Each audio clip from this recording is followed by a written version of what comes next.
નમસ્કાર વિદ્યાર્થી મિત્રો, છેલ્લે આપણે પ્રશ્ન નંબર 7ની આપણે વાત કરી હતી, જેમાં આપણે બેન્ડ ગેપ એનર્જી વિશે આપણે ચર્ચા કરી હતી.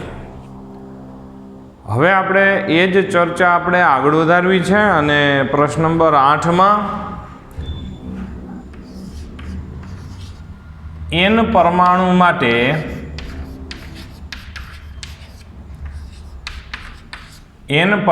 માટે આપણે એનર્જી બેન્ડ ગેપ માટે વાત કરવાની છે. તો n પરમાણુ કોના, ધારો કે અત્યારે વાત કરીએ સિલિકોન, તો સિલિકોન માટે આપણે જો વાત કરીએ તો તેમાં ઇલેક્ટ્રોન સંરચના 1s2, 2s2, 2p6, 3s2 અને 3p2. તો 3sની કેટલી જગ્યા હોય છે? ટોટલ 2 અને 3pની હોય છે ટોટલ 6. એટલે બાહ્યતમ કક્ષામાં ટોટલ જગ્યા થઈ ઇલેક્ટ્રોન માટે 8, જેમાં અહીંયા સિલિકોનમાં 4 ઇલેક્ટ્રોન છે બાહ્યતમ કક્ષામાં, જ્યારે 4 નથી. હવે આપણે છે વિચાર એ કરી ચૂક્યા છીએ કે ધારો કે કોઈ પરમાણુ હોય તો તે પરમાણુ માટે જે બાહ્યતમ કક્ષામાં રહેલા ઇલેક્ટ્રોન માટે જ આપણે જો વિચાર કરીએ તો બાહ્યતમ કક્ષામાં ટોટલ 8 જગ્યા છે. આ ટોટલ 8 જગ્યા, જેમાં 4માં ઇલેક્ટ્રોન રહેલા છે. 4માં ઇલેક્ટ્રોન રહેલા છે એટલે વેલેન્સ બેન્ડમાં આવશે. બાહ્યતમ કક્ષામાં રહેલા ઇલેક્ટ્રોનની ઉર્જા દર્શાવતા વિભાગને વેલેન્સ બેન્ડ કહેવામાં આવે છે. એટલે આ થઈ કેટલી, આપણે જો ગણીને વિચાર કરીએ તો 4, બરાબર. પછી બાકીની 4 ખાલી છે. બાકીની 4 ખાલી અવસ્થા છે, એની ઉર્જા વધુ હશે. y-અક્ષ ઉપર ઉર્જા દર્શાવીએ તો 4 ખાલી અવસ્થા થશે, અને જે 4 ખાલી અવસ્થા થશે એ આપણા માટે કન્ડક્શન બેન્ડ, એટલે કે તે ઉર્જામાં ઇલેક્ટ્રોન ચાલ્યો જાય તો તે મુક્ત થઈ જશે, અને મુક્ત ઇલેક્ટ્રોનની ઉર્જા દર્શાવતા વિભાગને કન્ડક્શન બેન્ડ કહેવામાં આવે છે. તો એક પરમાણુ માટેની 8 ઉર્જા સ્તર થશે. તો અહીંયા આપણે વિચાર કરીએ કે એક પરમાણુ હોય તો તેના ઉર્જા સ્તર 8. તો n પરમાણુના ઉર્જા સ્તર કેટલા? n પરમાણુના ઉર્જા સ્તર 8n જેટલા થશે, જેમાંથી ધારો કે એક પરમાણુમાં 4 ભરાયેલા, 4 ખાલી, ભરાયેલા કે 4 ઇલેક્ટ્રોન છે એમ, એટલે કે 4n જેટલા, 8n જેટલા ઉર્જા સ્તર થશે n પરમાણુના બાહ્યતમ કક્ષાના, જેમાંથી 4n જેટલા ભરાયેલા એટલે કે વેલેન્સ બેન્ડમાં અને 4n જેટલા ખાલી એટલે કે કન્ડક્શન બેન્ડમાં આવશે.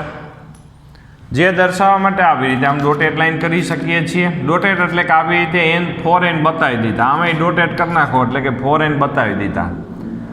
જ્યારે 0 કેલ્વિન ટેમ્પરેચરે એકેય ઇલેક્ટ્રોન મુક્ત આપણને અહીંયા જોવા મળતો નથી. એક પણ ઇલેક્ટ્રોન 0 કેલ્વિન ટેમ્પરેચરે મુક્ત જોવા મળે નહીં, કારણ કે અહીંયા કોઈ ઇલેક્ટ્રોનને ઉર્જા નહીં મળે. અહીંયા છે જે ફોરબિડન ગેપ એનર્જી અથવા તો બેન્ડ ગેપ, વેલેન્સ બેન્ડનો ટોપ અને કન્ડક્શન બેન્ડના બોટમ વચ્ચે ઉર્જાનો જે તફાવત છે તેને આપણે એનર્જી બેન્ડ ગેપ અથવા તો ફોરબિડન ગેપ એનર્જી કહેવામાં આવે છે. ધારો કે આ ઉર્જા સ્તરના મૂલ્ય છે 10, 9, 8, 7, 6 એવી રીતે છે. આ ઉર્જા સ્તરના મૂલ્ય છે, માની લો કે ભાઈ 14, 15, 16, 17 એવી રીતે છે. તો ઇલેક્ટ્રોનને મુક્ત કરવા માટે આ ધારો કે છે વેલેન્સ બેન્ડમાં વધુમાં વધુ 10 છે, અહીંયા છે માની લો કે 14 છે. તો ઇલેક્ટ્રોનને ઓછામાં ઓછી કેટલી મુક્ત કરવા માટે ઉર્જા જરૂર પડે? 4. તો એ 4 એને શું કહેવાય? ફોરબિડન ગેપ એનર્જી કહેવામાં આવશે. અને શુદ્ધ સિલિકોન માટે ફોરબિડન ગેપ એનર્જીનું મૂલ્ય 3 ઇલેક્ટ્રોન વોલ્ટ કરતાં ઓછું પ્રાપ્ત થાય. જે સિલિકોન માટે જો વિચાર કરીએ તો ફોરબિડન ગેપ એનર્જી એટલે EG એટલે અથવા તો એને બેન્ડ ગેપ એનર્જી કહેવાય. બેન્ડ ગેપ, આ બે બેન્ડ થયા, બેન્ડ એટલે વિભાગ. આ વિભાગ અને આ વિભાગ વચ્ચે તફાવત, કેટલો થયો? Forbidden gap energy 1.1 electron volt silicon માટે આપણે વાત કરી શકીએ. જ્યારે જર્મેનિયમ માટે જો વિચાર કરીએ તો 0.72 ઇલેક્ટ્રોન વોલ્ટ છે. જર્મેનિયમ માટે જો વિચાર કરીએ તો 0.72 ઇલેક્ટ્રોન વોલ્ટ થાય. લ્યો આવી આ 0.72 ઇલેક્ટ્રોન વોલ્ટ. ઈજીનું મૂલ્ય સિલિકોન માટે ઈજીનું મૂલ્ય 1.1 ઇલેક્ટ્રોન વોલ્ટ અને જર્મેનિયમ માટે 0.72. એટલે કે જર્મેનિયમમાં છે બાહ્યતમ કક્ષામાં રહેલા ઇલેક્ટ્રોનને છે મુક્ત કરવા સહેલા. એનો મતલબ એવો થયો 0 કેલ્વિન ટેમ્પરેચરે એક ઇલેક્ટ્રોનને મુક્ત થવા માટેની ઉર્જા મળતી નથી. જેથી 0 કેલ્વિન ટેમ્પરેચરે શુદ્ધ સિલિકોન છે અથવા તો સીધું જર્મેનિયમ એ અવાહક તરીકે વર્તન કરે છે.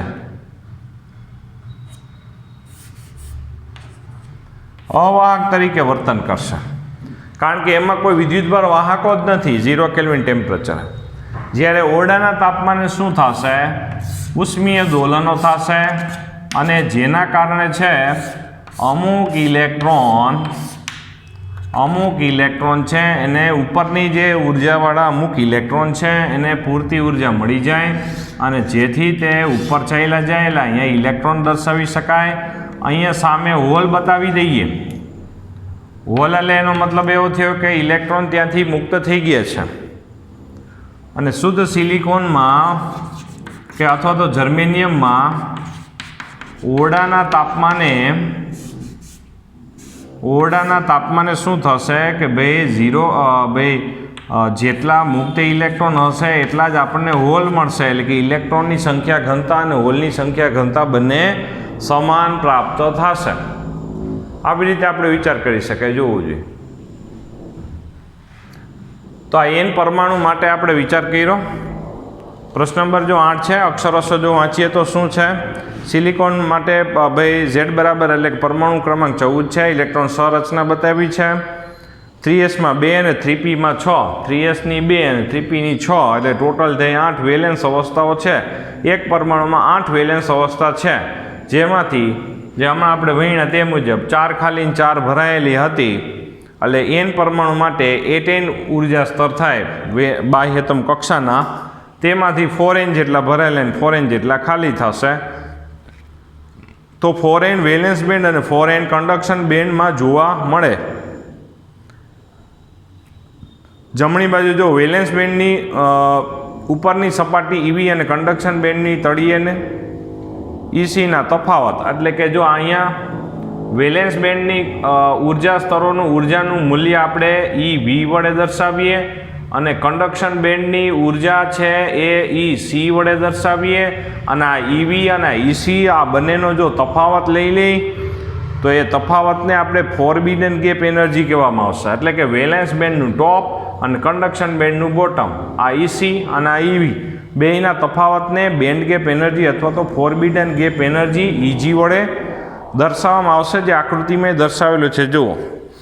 એમાં એકે ઇલેક્ટ્રોન જો બધા ઇલેક્ટ્રોન અહીંયા જ દર્શાવ્યા છે જો ટપકા દેખાય છે બરાબર. એટલે એનો મતલબ કે એકે ઇલેક્ટ્રોન મુક્ત નથી. સંપૂર્ણ આ ભરાયેલું છે ને આ સંપૂર્ણ ખાલી છે જો એવું લખ્યું જ છે ગુજરાતીમાં બરાબર. એટલે એનો મતલબ કે 0 કેલ્વિન ટેમ્પરેચરે અવાહક તરીકે વર્તન કરે છે. ઓરડાના તાપમાને પરમાણુના ઉષ્મીય દોલનો થાય છે અને અમુક ઇલેક્ટ્રોન મુક્ત થઈ જાય. ઓરડાના તાપમાને અમુક ઇલેક્ટ્રોન છે એ ઉષ્મીય પરમાણુઓ દોલનો કરશે અને અમુક ઇલેક્ટ્રોન શું થઈ જાય? મુક્ત થઈ જશે. જે આપણે પછીની આકૃતિમાં દર્શાવ્યા છે. જો અમુક ઇલેક્ટ્રોન અહીંયા દર્શાવ્યા દેખાય નીચે B આકૃતિમાં અને સામે અમુક અહીંયા હોલ બતાવ્યા તેટલા જ. અહીંયા ઇલેક્ટ્રોનની સંખ્યા ઘનતા અને હોલની સંખ્યા ઘનતા એટલે કે એકમ કદમાં મુક્ત ઇલેક્ટ્રોનની સંખ્યા અને એકમ કદમાં હોલની સંખ્યા બંને સમાન અહીંયા દર્શાવવામાં આવી છે. તો અહીંયા છે છેલ્લે EG ના મૂલ્ય સિલિકોન અને જર્મેનિયમ માટે દર્શાવવામાં આવે છે. તો અહીંયા થયો આ પ્રશ્ન નંબર 8 છે. ત્યાર પછી આપણા માટે અત્યાર સુધી આપણે શુદ્ધ અર્ધવાહક માટે આપણે ચર્ચા કરેલી છે. શુદ્ધ અર્ધવાહક માટે આપણે ચર્ચા કરી. હવે આપણે શુદ્ધ અર્ધવાહક પછી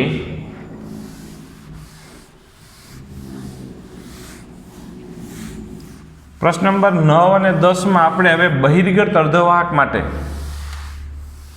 બહિર્ગત અર્ધવાહક અત્યાર સુધી શુદ્ધ અર્ધવાહકને આપણે ઇન્ટ્રિન્સિક વાહકો પણ કહેવામાં આવે.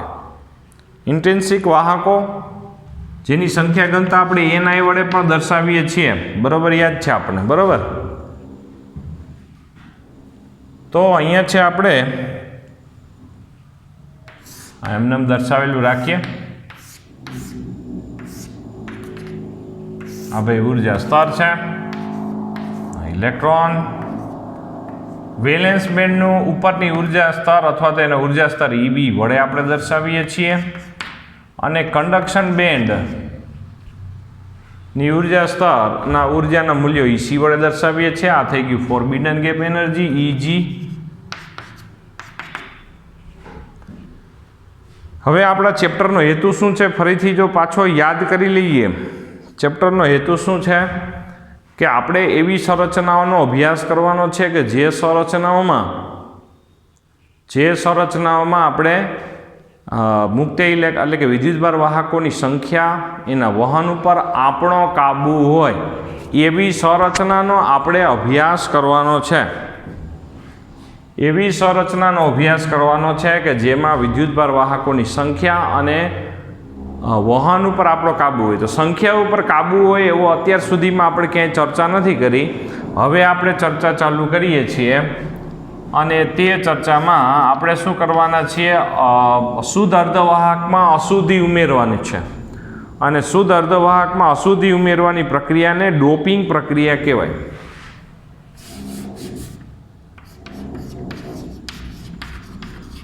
શુદ્ધ અર્ધવાહકમાં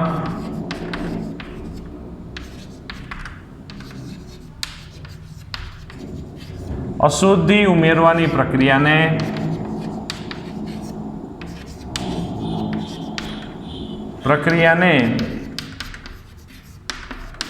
ડોપિંગ પ્રક્રિયા કહેવાય. શુદ્ધ અર્ધવાહકમાં અશુદ્ધિ ઉમેરવાની પ્રક્રિયાને ડોપિંગ પ્રક્રિયા કહેવામાં આવશે. અને શુદ્ધ અર્ધવાહકમાં અશુદ્ધિ ઉમેર્યા પછી જે અર્ધવાહક આપને પ્રાપ્ત થાય તેને આપણે એક્સટ્રેન્સિક અર્ધવાહક અથવા તો એને આપણે બહિર્ગત અર્ધવાહક કહેવામાં આવશે. અશુદ્ધિ ઉમેર્યા પછી જે અર્ધવાહક મળે તે આપણા માટે બહિર્ગત અર્ધવાહક આપણા માટે બનશે. તો હવે પ્રશ્ન નંબર 9માં આપણી પાસે વાત એવી છે કે ભાઈ શુદ્ધ અર્ધવાહક એટલે કે જેની બાહ્યતમ કક્ષામાં 4 ઇલેક્ટ્રોન છે, બરોબર, યાદ કરો. 4 ઇલેક્ટ્રોન એટલે કે ભાઈ આ થઈ ગયા 4 ઇલેક્ટ્રોન બાહ્યતમ કક્ષામાં, જેથી એક પરમાણુ બીજા સિલિકોન કે જર્મેનિયમ બે માટે આમ વાત કરી શકાય, જેની સંયોજકતા 4 છે, જેને ટેટ્રાવેલેન્ટ પદાર્થ કહેવામાં આવે છે. તો અહીંયા છે આપણા માટે આ 4 પરમાણુ જોવો જોઈએ.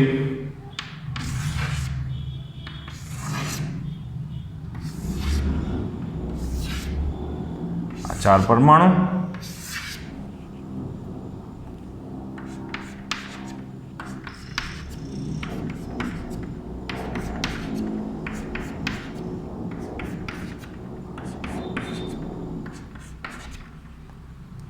તો અહીંયા છે ભાઈ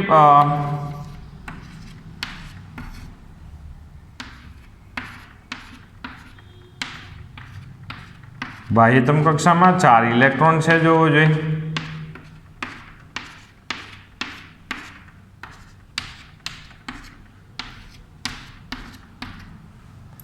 બાહ્યતમ કક્ષામાં 4 ઇલેક્ટ્રોન છે.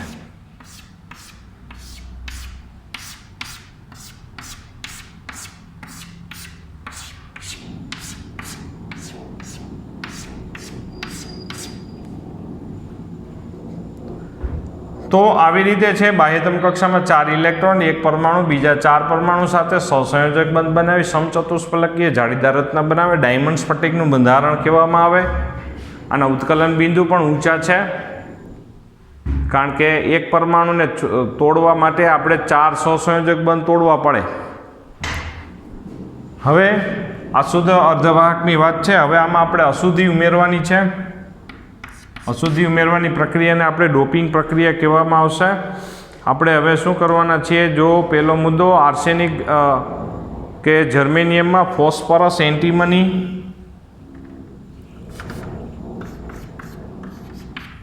પેન્ટાવેલેન્ટ અશુદ્ધિ ઉમેરવાની છે. ફોસ્ફરસ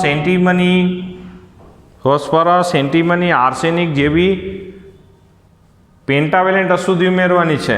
જો ધારો કે ફોસ્ફરસ વાત કરીએ તો પરમાણુ ક્રમાંક 15 છે, 1s2 2s2 2p6 3s2 અને 3p3 આવે.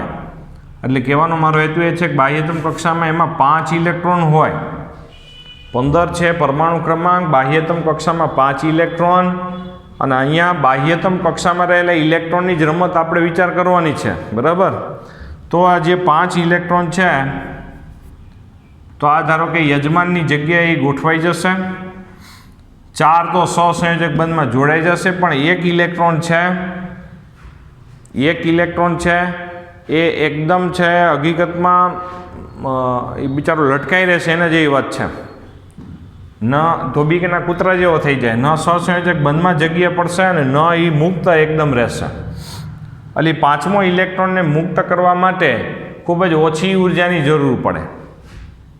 5મો ઇલેક્ટ્રોન આ બધાય છે માં 4 ઇલેક્ટ્રોન છે સહસંયોજક બંધમાં હતા, 4 ખાલી જગ્યા હતી. પણ આ જે પેન્ટાવેલેન્ટ અશુદ્ધિ માટે આવે એમાં જે 5મો ઇલેક્ટ્રોન છે એની ઉર્જા સ્તર એકદમ કન્ડક્શન બેન્ડની નજીક આવશે, જે આપણે અહીંયા તૂટક લીટી વડે દર્શાવીએ છીએ.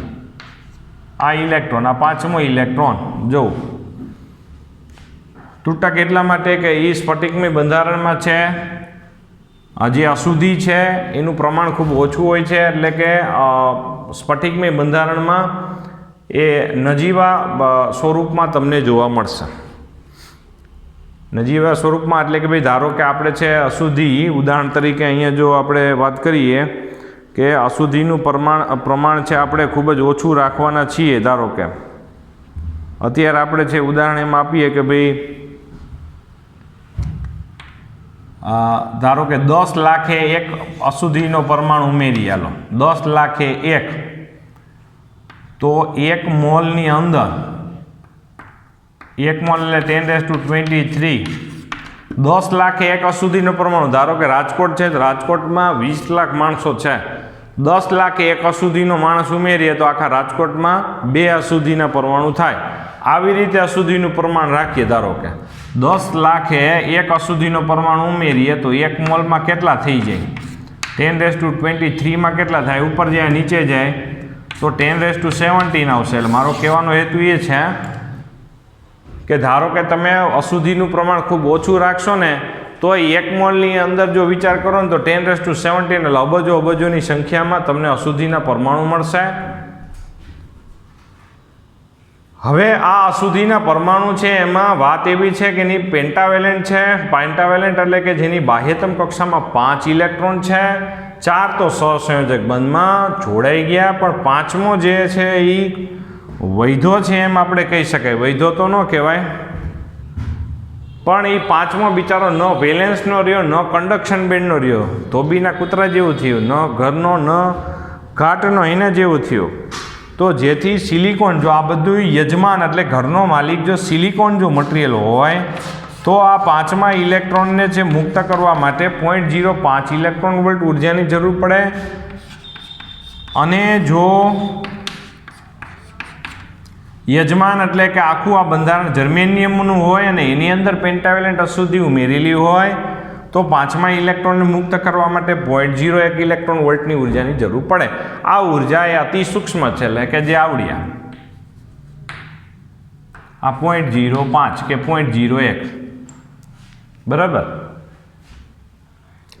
હવે આ 5મા ઇલેક્ટ્રોનની ઉર્જા અતિ સૂક્ષ્મ છે, જે 0 કેલ્વિન ટેમ્પરેચરે તો છે આટલી ઉર્જા મળે નહીં, પરંતુ ઓરડાના તાપમાને છે એટલી ઉર્જા આપણને આરામથી મળી જાય. અને જેથી આ 5મા બધા ઇલેક્ટ્રોન છે વધારાના છે એ શું થઈ જાય? મુક્ત થઈ જશે. બરાબર, મુક્ત થઈ જશે. એટલે સામે અહીંયા આપણે આપી આકૃતિ જોવા મળે. આ બધા ઇલેક્ટ્રોન જુઓ, ઓરડાના તાપમાને વેલેન્સ બેન્ડમાંથી ભંગાણ પડીને જે મુક્ત થયા હોય તે છે, અને વધારાના એ છે. ફરીથી વાત કરીએ, અહીંયા ત્રુટક એટલા માટે આ લાઈન દર્શાવેલી છે કે અશુદ્ધિ 10 લાખ એ એક આપણે અશુદ્ધિ એવી રીતે વિચાર કરીએ તો 10 લાખ અશુદ્ધિના પરમાણુ એમાં એક, એટલે અશુદ્ધિના પરમાણુઓ ત્રુટક છે સ્ફટિકમાં બંધારણમાં, તો એના 5મા ઇલેક્ટ્રોનની ઉર્જા સ્તર એટલા માટે આપણે ત્રુટક દર્શાવીએ છીએ એમ. તો હવે સ્ટોરી એવી બની કે આ જે પેન્ટાવેલેન્ટ અશુદ્ધિ છે એના 5મો ઇલેક્ટ્રોન છે ખૂબ જ સૂક્ષ્મ ઉર્જાથી જે મળી જ જાય સામાન્ય રીતે, અને એ મુક્ત તમને જોવા મળશે. એટલે સ્ટોરી એવી બનશે અહીંયા કે એક અશુદ્ધિના પરમાણુ દીઠ સ્ફટિકને એક મુક્ત ઇલેક્ટ્રોન મળે.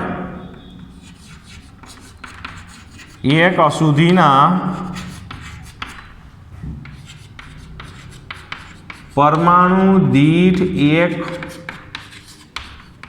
મુક્ત ઇલેક્ટ્રોન મળે. સ્ફટિકને એક અશુદ્ધિના પરમાણુ દીઠ એક આપણને મુક્ત ઇલેક્ટ્રોન પ્રાપ્ત થશે. એક અશુદ્ધિના પરમાણુ દીઠ આપણને એક સ્ફટિકને એક મુક્ત ઇલેક્ટ્રોન મળશે. સામે આમાં હોલ ન મળે, કારણ કે 5મો ઇલેક્ટ્રોન કોઈ સહસંયોજક બંધમાં જોડાયેલો જ નહોતો, એટલે આમાં કોઈ હોલ ન મળે. સામે છે અહીંયા આપણે વિચાર એ કરી શકાય કે એક અશુદ્ધિના પરમાણુ દીઠ એક મુક્ત ઇલેક્ટ્રોન મળશે, જેથી આવી અશુદ્ધિ છે, આવી અશુદ્ધિ જે સ્ફટિકને એક ઇલેક્ટ્રોનનું દાન કરે છે, તો જેથી આવી અશુદ્ધિને આપણે ડોનર અશુદ્ધિ કહેવામાં આવશે. આવી અશુદ્ધિને આપણે ડોનર અશુદ્ધિ કહેવામાં આવશે, જે સ્ફટિકને છે ઇલેક્ટ્રોનનું દાન કરે છે, જેથી આપણે આવી અશુદ્ધિને ડોનર અશુદ્ધિ કહેવામાં આવશે. તો આમાં હવે શું આપણે લખી શકાય કે આમાં મેજોરિટી ચાર્જ કેરિયર એવા મુક્ત ઇલેક્ટ્રોન થઈ જશે. શું કામે? જો અહીંયા મુક્ત ઇલેક્ટ્રોન કેટલા 1 2 3 4 5 6 થયા, 2 હોલ થયા, એટલે ચાર્જ કેરિયર એટલે વિદ્યુતભાર વાહકો. ચાર્જ કેરિયરને ગુજરાતીમાં વિદ્યુતભાર વાહકો કહેવાય. તો વિદ્યુતભાર વાહકો અહીંયા 2 છે, મુક્ત ઇલેક્ટ્રોન અને હોલ. તો એમાં જાજા કોણ છે? મેજોરિટી કોણ છે? મુક્ત ઇલેક્ટ્રોન. તો મેજોરિટી ચાર્જ કેરિયર એવા શું તમને મળશે? મુક્ત ઇલેક્ટ્રોન આપણને પ્રાપ્ત થશે. મેજોરિટી ચાર્જ કેરિયર એવા મુક્ત ઇલેક્ટ્રોન તમને જોવા મળશે. જે આ 5મો મુદ્દો છે આપણે જોવો જોઈએ. મેજોરિટી ચાર્જ કેરિયર એવા આપણને છે મુક્ત ઇલેક્ટ્રોન પ્રાપ્ત થશે, અને માઇનોરિટી ચાર્જ કેરિયર એવા આપણને હોલ પ્રાપ્ત થશે. હવે ત્યાર પછી જોવો જોઈએ, આ આકૃતિઓ દર્શાવેલી છે. હવે આમાં છે આ N પ્રકારનો અર્ધવાહક છે. આવા છે અર્ધવાહકનું જેમાં પેન્ટાવેલેન્ટ અશુદ્ધિ ઉમેરેલી હોય એનું N પ્રકાર એવું નામ પાડશું. અને આપણે જે અત્યારે પ્રશ્ન નંબર 9 આપણે ભણતા હતા તે N પ્રકારના અર્ધવાહક વિશે વાત હતી. તો જોવો જોઈએ શું થયું કે આપણે પેન્ટાવેલેન્ટ અશુદ્ધિ ઉમેરીએ છીએ, જેના કારણે શું થાય છે? એક અશુદ્ધિનો પરમાણુ દીઠ એક મુક્ત ઇલેક્ટ્રોન પ્રાપ્ત થાય છે. એટલે આને આપણે છે ડોનર અશુદ્ધિ કીધી. શું કામે અશુદ્ધિ ડોનર? કારણ કે આ અશુદ્ધિ સ્ફટિકને એક ઇલેક્ટ્રોનનું દાન કરે છે. દાન એટલે ડોનેટ કરે છે, જેથી આવી અશુદ્ધિને ડોનર અશુદ્ધિ કહેવામાં આવશે. 0 કેલ્વિન ટેમ્પરેચરે તમને શું જોવા મળશે? ઓરડાના તાપમાને અહીંયા જે ડોનર અશુદ્ધિ છે એના ઉર્જા સ્તરના મૂલ્યોને ED વડે પણ ઓળખવામાં આવે છે. જો ED વડે આપણે દર્શાવી શકાય, અને આ ED વડે આપણે દર્શાવી દીધા છે. જુઓ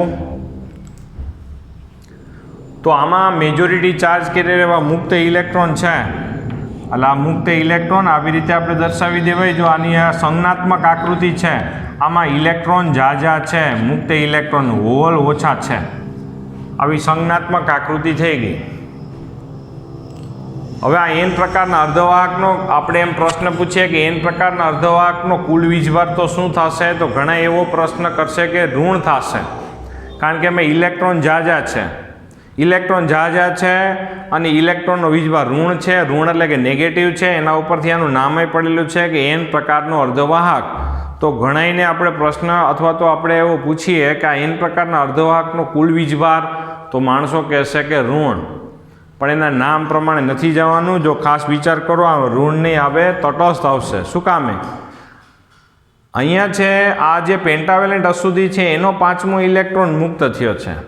તો આ પેન્ટાવેલેન્ટ અશુદ્ધિ ધારો કે ફોસ્ફરસ હતી, ધારો કે તો 15 ઇલેક્ટ્રોન કક્ષામાં હતા ટોટલ. ન્યુક્લિયસમાં સામે 15 પ્રોટોન જ હતા. ટોટલ વીજભાર 0 જ હતો. 15 પ્રોટોન સામે 15 ઇલેક્ટ્રોન, કુલ વીજભાર 0. અહીંયા એ 15માંથી 1 ઇલેક્ટ્રોન મુક્ત થયો. મુક્ત થયો એટલે સ્ફટિકમાંથી બહાર નથી વયો ગયો, સ્ફટિકમાં જ છે આ ઇલેક્ટ્રોન, બરાબર. જેથી આ જે છે એનો ધન વીજભાર ખુલ્લો પડ્યો છે, સામે છે આ મુક્ત ઇલેક્ટ્રોન. આ બેન ટોટલ કરો તો કુલ વીજભાર આપણને શું મળશે? 0 પ્રાપ્ત થશે જ.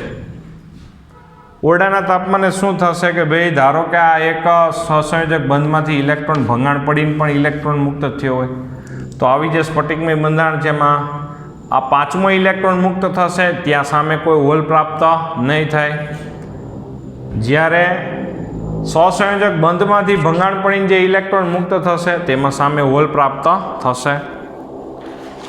જો જે આપણે પ્રશ્ન નંબર 9 છે આમ ઊભી કોલમમાં આપેલો છે, જો જેમાં પહેલીમાં શું લખેલું છે કે સિલિકોન કે જર્મેનિયમ, ફોસ્ફરસ, એન્ટિમની, આર્સેનિક જેવી પેન્ટાવેલેન્ટ અશુદ્ધિ ઉમેરવામાં આવે.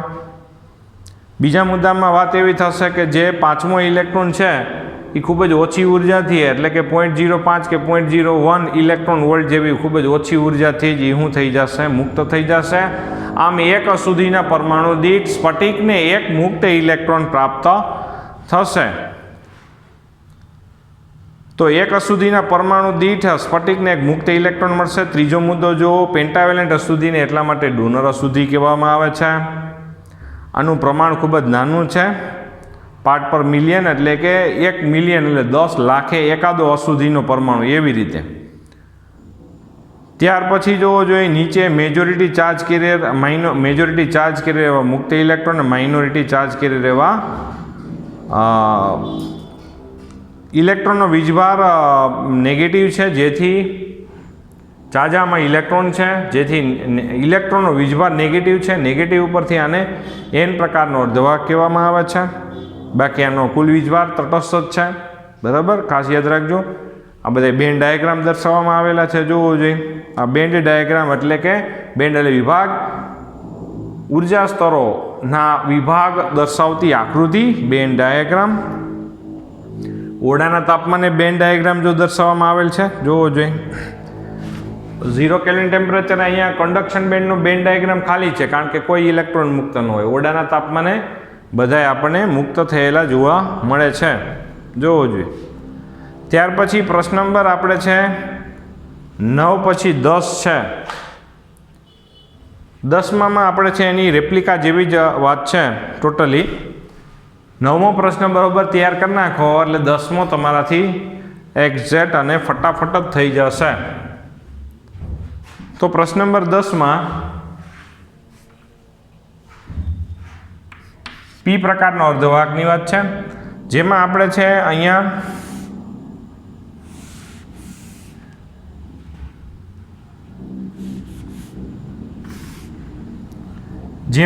ટ્રાયવેલેન્ટ અશુદ્ધિ ઉમેરવાની છે. શુદ્ધ અર્ધવાહકમાં ટ્રાયવેલેન્ટ અશુદ્ધિ ઉમેરશું, જેની બાહ્યતમ કક્ષામાં 3 ઇલેક્ટ્રોન હોય.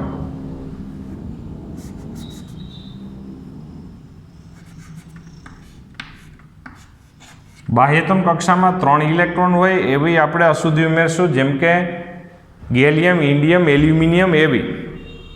ગેલિયમ, ઇન્ડિયમ, એલ્યુમિનિયમ આવી આપણે અશુદ્ધિ ઉમેરવાની છે. આ ધારો કે એલ્યુમિનિયમ છે, તો એલ્યુમિનિયમમાં બાહ્યતમ કક્ષામાં કેટલા છે ભાઈ? ઇલેક્ટ્રોન છે 3 ઇલેક્ટ્રોન છે. બાહ્યતમ કક્ષામાં 3 ઇલેક્ટ્રોન છે.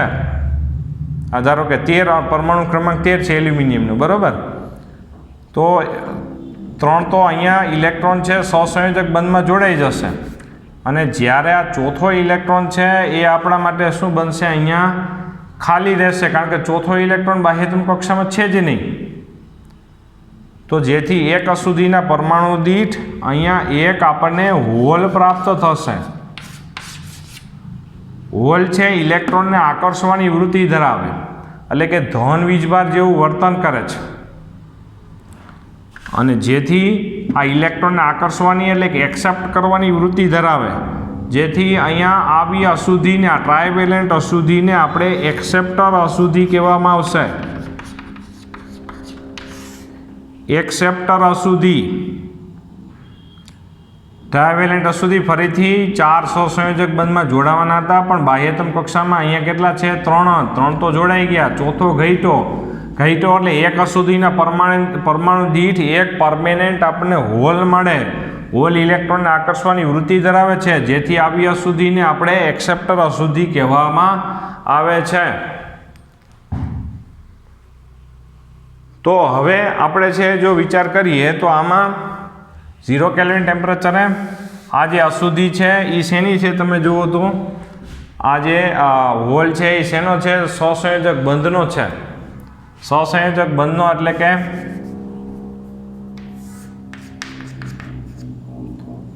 સહસંયોજક બંધનો એટલે એનો મતલબ એવો થયો કે જે અહીંયા વેલેન્સ બેન્ડની નજીક, આના ઉર્જા સ્તર છે એ વેલેન્સ બેન્ડની નજીક આપણે દર્શાવવા પડશે. એટલે કે આવી રીતે આપણે હોલ દર્શાવવા જોવું જોઈએ. આવી રીતે આપણે હોલ દર્શાવી દીધા છે. જુઓ,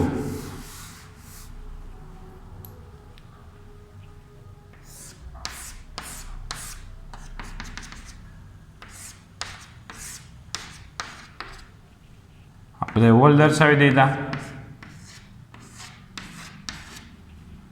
હોલ છે ઇલેક્ટ્રોનને એક્સેપ્ટ કરવાની વૃત્તિ ધરાવે છે, જેથી આવી અશુદ્ધિને એક્સેપ્ટર અશુદ્ધિ. આ જે અશુદ્ધિના પરમાણુનો જે હોલ મળશે એ હોલની ઉર્જાના મૂલ્યો કંઈક અલગ પ્રાપ્ત થશે, જેથી એક્સેપ્ટર અશુદ્ધિના ઉર્જા સ્તરને EA વડે દર્શાવશું. તૂટક એટલા માટે આ લાઈન ડ્રો કરેલી છે, કારણ કે અશુદ્ધિનું પ્રમાણ છે ખૂબ ઓછું છે. એટલે સ્ફટિકમય બંધારણમાં અશુદ્ધિના પરમાણુઓ તૂટક છે, તો અશુદ્ધિના પરમાણુના જે ઉર્જા સ્તરો આવશે તે પણ આપણે તૂટક દર્શાવીએ છીએ. જેથી હવે અહીંયા ફાઇનલી શું થશે કે આમાં મેજોરિટી ચાર્જ ક્યારે રહેવા તમને શું જોવા મળશે? હોલ. અહીંયા અશુદ્ધિના પરમાણુ દીઠ એક હોલ મળે. ઓરડાના તાપમાને ભંગાણથી જે મળે તે હોલ મળે. એટલે અહીંયા છે મેજોરિટી ચાર્જ ક્યારે રહેવા? હોલ હશે, અને માઇનોરિટી એટલે ઓછી સંખ્યામાં કોણ હશે? મુક્ત ઇલેક્ટ્રોન. એટલે પી પ્રકારના અર્ધવાહક, પી પ્રકારનો અર્ધવાહકમાં મેજોરિટી ચાર્જ ક્યારે રહેવા? હોલ છે. હોલ આમાં જાજા થાય. જેમ અશુદ્ધિનું પ્રમાણ વધારતા જાઓ તેમ અહીંયા હોલની સંખ્યા વધતી જાય, અને ઇલેક્ટ્રોનની સંખ્યા આપણે જે સામાન્ય રીતે કુદરતી નેચરલી જે ભંગાણથી મળતી હોય તેટલી રહે. તો હોલ છે ઇલેક્ટ્રોનને આકર્ષવાની વૃત્તિ ધરાવે છે, એટલે કે ધન વીજભાર જેવું વર્તન કરે છે. આમાં વધારે ચાર્જ ક્યારે રહેવા? હોલ છે. હોલ એ ધન વીજભાર જેવું વર્તન કરે છે. ધન ઉપરથી પોઝિટિવ, ધન એટલે પોઝિટિવ, એટલે આ અર્ધવાહકને પી પ્રકારનો અર્ધવાહક કહેવામાં આવે છે. આ પી પ્રકારનો અર્ધવાહકનો એ કુલ વીજભાર તો શૂન્ય જ થાય. કારણ એ છે કે અહીંયા બાહ્યતમ કક્ષામાં એક ઇલેક્ટ્રોન ઓછો છે, 13 જ ઇલેક્ટ્રોન છે ટોટલ કક્ષાઓમાં. એલ્યુમિનિયમ માટે ઉદાહરણ આપું છું. 13 કક્ષામાં ઇલેક્ટ્રોન છે, તો સામે ન્યુક્લિયસની અંદર 13 જ પ્રોટોન છે. જેટલા પ્રોટોન એટલા ઇલેક્ટ્રોન, ટોટલ વીજભાર 0. તો અહીંયા એન અને પી પ્રકાર, ભલે એના બેના નામ ઉપરથી નથી જવાનું, બાકી એન અને પી પ્રકાર નામ એટલા માટે પાડ્યા છે આવી રીતે, કારણ કે આમાં ઝાઝા મુક્ત ઇલેક્ટ્રોન છે અને આમાં ઝાઝા હોલ છે. હોલ ધન વીજભાર જેવું વર્તન કરેલ, ધન ઉપરથી પોઝિટિવ, એટલે આ પી પ્રકારનો અર્ધવાહક. એટલે એમનો સમજવાનું કે આ જે આખા સ્ફટિકનો જે વીજભાર છે, કુલ વીજભાર આનો ધન છે ને આનો ઋણ છે, એવું આપણે સમજવાનું થતું નથી. તો અહીંયા સેમ આટલો જો ફેરફાર કરતા જઈએ બધામાં, એટલે સામે પ્રશ્ન નંબર આપણે 10 તૈયાર થઈ જશે. જોવો જોઈએ એન અને પી પ્રકારનો અર્ધવાહક. આ જે પ્રશ્ન નંબર 9 અને 10 જે આપણે ભણ્યા છીએ એ બરોબર બધાને યાદ હોવો જોઈએ. બરોબર યાદ હોવો જોઈએ, તો જ આમાં આપણે કંઈક પ્રદાન કરી શકશું. બરોબર બધાને યાદ હોવો જોઈએ.